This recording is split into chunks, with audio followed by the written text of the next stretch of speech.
Hi, we are here today talking about our book, Implementing the Montessori Method. Susan and I are so excited to welcome Terry Millie to this little talk. Uh, Terry, I have to admit that I have a sense of camaraderie with you just because you are situated where I grew up.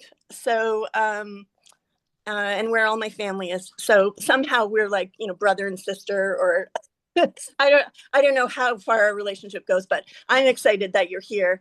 And I would love for you to tell us uh, where you're situated and also what your role is in Montessori. Sure. Well, thanks. Thanks for that, Tricia. And I got a sense of awe and some goosebumps when you were saying that. And it's true. I live here in Hamilton, Ontario, which is just about an hour outside of Toronto. And this is where the bulk of my Montessori practice took place before I became an AMI elementary trainer. And that journey has been long and exciting.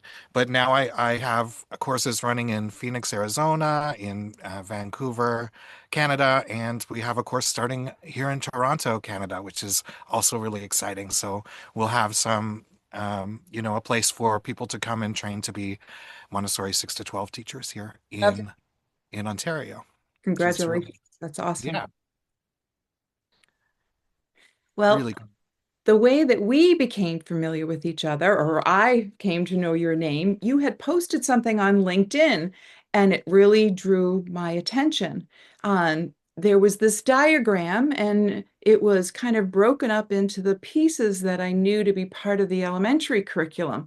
And I thought that is really interesting. So I inboxed you and said, could I learn more about this? And you were very kind and were willing to add this to the book. So I'm wondering if you could tell us a little bit about it. I think you have an image if you would like to share your screen. Yeah, I'd love to know.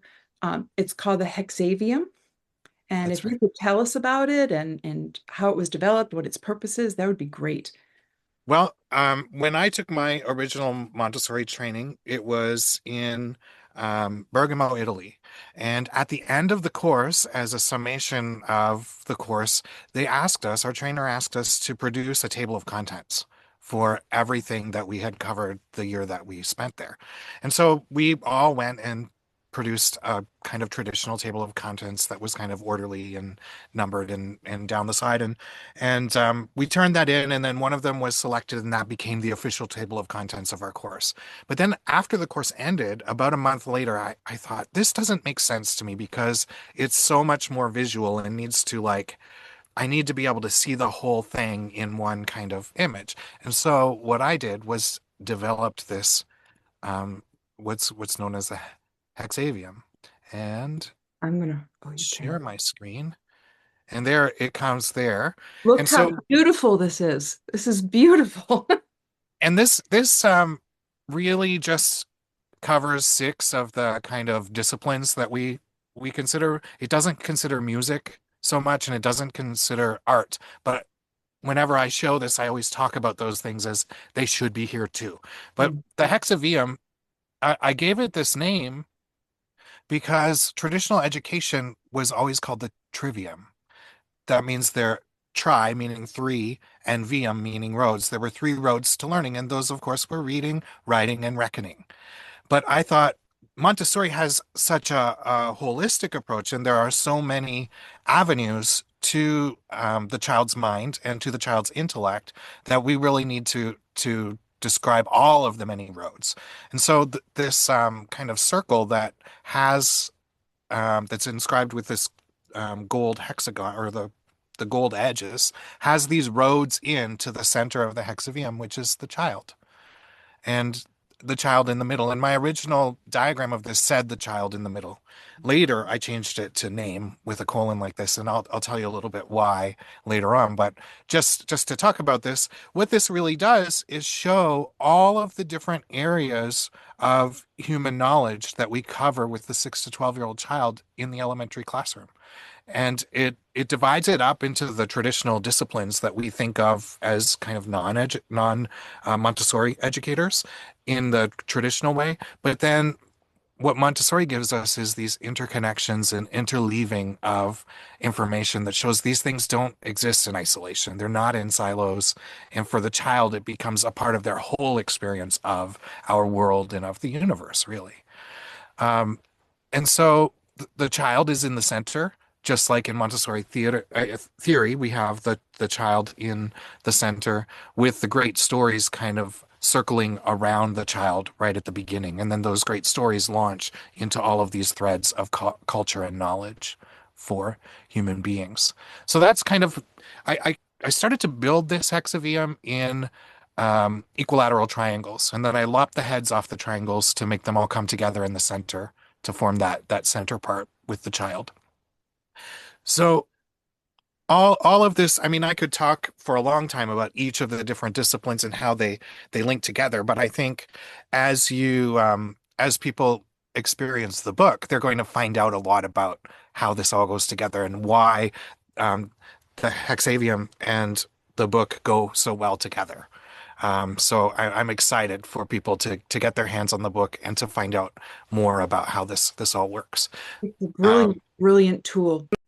So, what other purposes? How could a teacher use this? well, that's kind of why I shifted from just putting the child in the center, which makes it kind of a piece of theory, to putting name with a colon, so that we could print this out as a teacher and present it to the child, and they would be able to fold it in half and put it into their their kind of record book of what they do every day. And when we have because in Montessori Elementary, we have one-on-one meetings with all of the children. We see them all the time in groups, and we get to know the group version or the mask the child wears in the group. But we need to really peel back and understand each individual child. So when we sit with each individual child, we can sit with their own personalized hexavium where they're at the center and say, what areas of the work in the classroom have you worked on? And we can have a conversation with them about that. And what we can do is leave them with this and some pencil crayons that they can kind of mark off the areas that they have touched each year and or each time we meet with them. And then at the end of the year, they have this picture of all the things they've explored. And they can start that exploration all over again the next year because there's so much in any one of these chapters for them to cover at any age or stage of their time with us in the elementary. So I think it becomes kind of this tool of reflection, like a reflective assessment that the child can do together with the guide or on their own independently. Perry, I love that you called them pencil crayons because people bug me about that all the time. The I know for all you Americans, those colored pencils is what he's talking about. it's true. And you know, my cohort in Phoenix, Arizona, give me a hard time all the time because I say, get your pencil crayons, and they always snicker and they say, we know you're from Canada when you say that. Yeah. And I said, I'm proud to be from Canada. I'm a Canadian through and through. Beyond sitting with the child, then when we have a meeting that involves the parents, we can also put it down as a way of kind of we kind of it feels to a parent as a parent that the child kind of goes into this black box that's this secretive Montessori thing. But by having this visual, having this thing that parents can look at and ask questions about, and they learn a little bit more about it, and they can see the footprints of the child kind of written on it, which allow them to see that they are actually traversing the universe in a way. I love Right. that. I think it really shows the breadth of the seeds that we're sowing, that we're giving the children, like of the pieces of information about the universe and the world, in this diagram. I think that helps, and that's one of the things that makes our elementary level so interesting and important, I think, for children. Mm-hmm. Yeah, and it's designed in a way that also shows kind of the division between what of this knowledge is given by nature and what is given by human beings. So kind of when you think of those great stories and you think of, you know, the birth of the universe or the story of God who has no hands, depending on what you call it, the story of the coming of life and of human beings, the story of life. Those stories are all given by nature, but it's not until the human being arrives that the stories take a shift, and suddenly they're not about what nature have given, but they're about language and about math, these things that human beings have discovered and figured out and added to the story. So there's this collaboration that happens between nature and the child, and it's really visible when you look at the way that this is designed and the way that it's laid out. So you can kind of see these lines in each kind of discipline where it goes from being about nature to being about what human beings have learned and done with that knowledge. Yeah. I never thought about that, but yeah. Yeah, so it's really, and the other thing is that the this represents chapters in our albums, but for the children it represents the keys. It represents those keys of knowledge that they learn, and then it's up to them once they have the keys to use them in different ways. So everything always leads to that independent research, exploration. What more can you find out about these things? We're giving you some keys.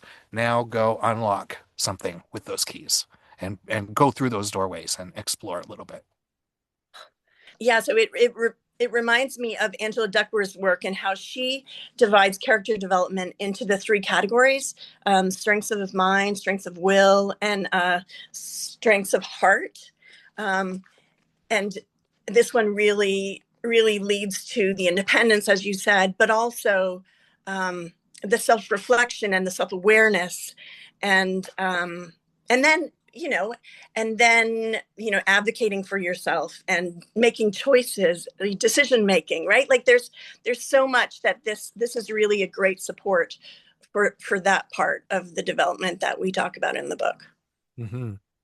Definitely. And for supporting the child's um, learning of the skills, but then the application of those skills as they go out and explore the world, the rest of their world. So we have this prepared environment. We always talk about the prepared environment at every level, whether we're talking, for the early years, early childhood, or for childhood from 6 to 12 in the adolescent community, and even for us as adults. What human beings are really good at doing is building their environments. So what this is doing is breaking that down into the skills of what's happened in the past, and by strengthening or finding these strengths of the heart, strengths of the mind, and strengths of will, the children are able to stand really on the shoulders of those who came before them. So, and what I really like about that is one of the things we were talking about before we started recording our conversation today was how this hex Hexavium appears on the internet and people can access it and kind of change it. And the truth is, I didn't come up with this. I just formatted it in this visual way.